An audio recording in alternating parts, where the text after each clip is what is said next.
Om Shanti. Next question है वहां की भाषा कैसी होगी। बहुत सारे भाई बहनों ने मेरे पास लिखा कि संस्कृत भाषा सीख लेंगे, वहां की संस्कृत होगी। भाई जी बता दो कौन सी भाषा होगी, मैं उसे यहाँ सीख लूं। और मैंने अब तक जो पढ़ा था, ये पहली बार मैंने पढ़ा, अब तक मैंने पढ़ा था। बाबा से कई बच्चों ने पूछा कि है ना बाबा वहां की भाषा कैसी होगी, तो बाबा कहते थे बच्चे वहां जाके देखना, पहले तुम जाने के लायक तो बनो। वहां जो तुम्हारी भाषा होगी वो तुम्हें माँ बाप सिखा देंगे ना, माँ ही टीचर होगा, उसमें तुम्हें भाषा की चिंता करने की क्या जरूरत है। मैं दूसरी मुरली में कहा कि मैं यदि तुम्हें कुछ बता भी दूं तो क्या तुम्हें समझ में आ जाएगा। अब कोई बच्चा पैदा होता है, यदि वो किसी हिंदी भाषी के घर में पैदा हो जाए तो क्या उसे सीखना नहीं पड़ेगा। अब वो पिछले जन्म में यदि हिंदी भाषी था, अब वो अंग्रेजी भाषी के घर जन्म ले ले तो क्या अंग्रेजी सीखनी नहीं पड़ेगी। उसको जो भी भाषा होगी वहां की माँ आपको सिखा देगी। हैं जी, क्या बोला। उसकी माँ उसे सिखा देगी। हाँ, उसकी माँ उसे सिखा देगी, मतलब टेंशन लेने की जरूरत नहीं है। जतिन बोलो भाई, कुछ बोलना चाहते हो। वहाँ शुद्ध हिंदी भाषा होगी। वहां शुद्ध हिंदी भाषा होगी। स्नेहलता क्या बताएंगे। हिंदी भाषा होगी। हिंदी भाषा होगी वहां पर। हाँ। अब बाबा कैसे बताते हैं देखो। खेल में सिखाई जाएगी भाई जी, उसके शुद्ध हिंदी, पेपर पेन की जरूरत नहीं पड़ेगी। वहां शुद्ध हिंदी होगी। बाबा ने एक बड़ा क्लियर शब्द में लिखा शुद्ध हिंदी, जिसमें हर शब्द वस्तु को सिद्ध करेगा। शब्द ही अपने आप उस वस्तु को बताएगा। ये जो शब्द मैं बाबा की जो लाइन पढ़ रहा हूं, इसको देख करके मुझे चीनी भाषा याद आ रही है। चीनी भाषा जो है चित्रलिपि है। वो चित्र से मतलब उसकी जो भाषा है, मतलब चित्र के द्वारा वो ऐसे शब्द लिखे जाते हैं जिसके द्वारा मतलब वर्णमाला ऐसी होती है कि वो चीज जो है ना दिखाई दे जाए, उस शब्द को देख करके उसे समझ में आ जाएगी, जैसे चित्र बना दिया हो।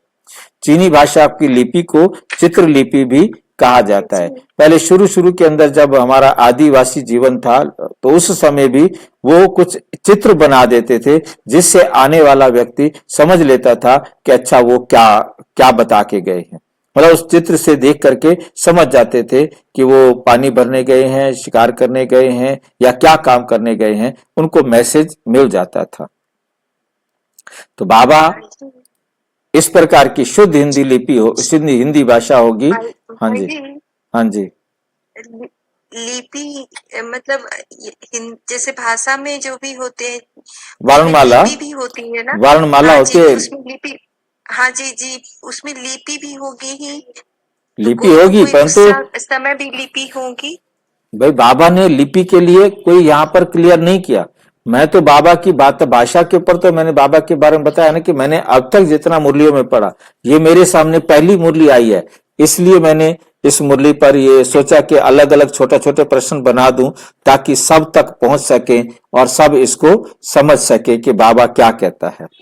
क्योंकि इसलिए मैंने बाबा की मुरली को एज इट इज वहां से अलग से करके अलग अलग प्रश्न बनाए हैं छोटे छोटे, ताकि उनको एक एक प्रश्न का उत्तर मिल जाए।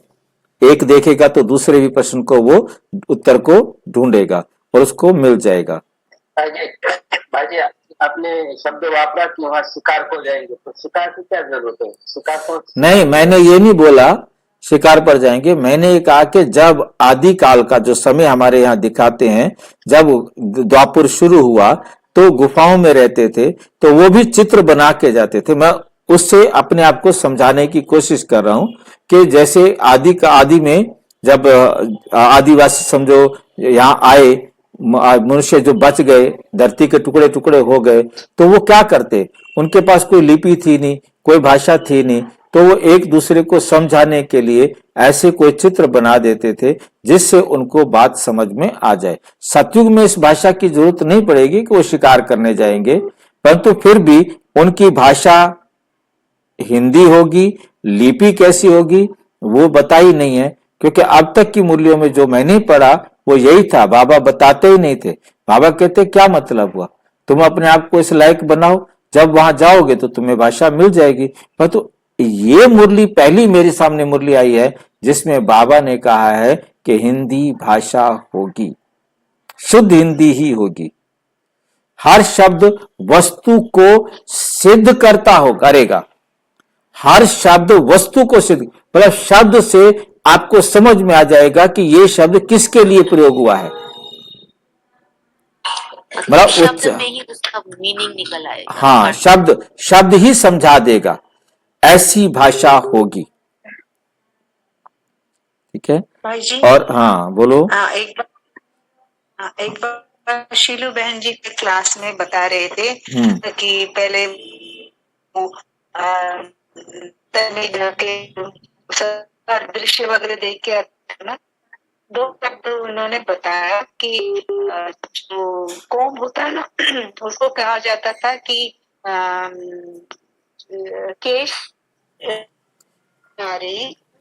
और जो हम समझ गया मैं आपकी बात को, क्योंकि आपकी आवाज कट रही है, या तो आपका नेटवर्क कुछ गड़बड़ है, आपके अक्षर कट कट के आ रहे हैं। मतलब वो शब्द बताने, मतलब वो बात को स्पष्ट करने वाले होंगे। मतलब शब्द की बात में शब्द जब आता है, शब्द का मतलब होता है लिपि, शब्द का मतलब है लिपि, क्योंकि लिखेंगे भी सही ना तो पढ़ेंगे भी सही। तो हाँ जी बोलो। संस्कृत भाषा कब आई है? संस्कृत भाषा नहीं होगी वहां पर, संस्कृत नहीं होगी वहां। बाबा ने सीधा आज एकदम सीधा कर दिया कि वहां की भाषा बिल्कुल, ये 2 जनवरी 1980 की मुरली है, भाषा तो बहुत शुद्ध हिंदी ही होगी। मैं ये पहली बार ही मैंने ये मुरली पढ़ी है, और इससे पहले बाबा बताते आए हैं कि भाषा जो भी होगी वहां जाकर देखना, पहले तुम वहां जाने लायक तो बनो। कभी भाषा बाबा ने नहीं बताई, परंतु ये पहली मुरली है जहां बाबा बता रहे हैं। और इस मुरली के अंदर बताया कि ब्रह्मा बाबा और शिव बाबा, ये अव्यक्त मुरली है, बाकी वो साकार मुरलियां थी। ये 1980 की अव्यक्त मुरली, क्योंकि मेरे सामने आज पहली बार ही आई है, क्योंकि हमने अभी रिवाइज शुरू किया है, तो शुरू से हम करते आ रहे हैं 69 से, अब हम 80 पर पहुंचे हैं। ये 2 जनवरी 1980 की मुरली है, और इस मुरली के अंदर ये बात पहली बार मेरे सामने आई है। ठीक है, अच्छा, ओम शांति। और विस्तार से जानने के लिए प्रजापिता ब्रह्मा कुमारी ईश्वरीय विश्वविद्यालय के किसी भी सेवा केंद्र पर संपर्क करें, और यदि कोई प्रश्न है तो 9213106986 पर केवल टेलीग्राम करें, 9650692270 पर केवल व्हाट्सएप करें, फोन नहीं। ओम शांति।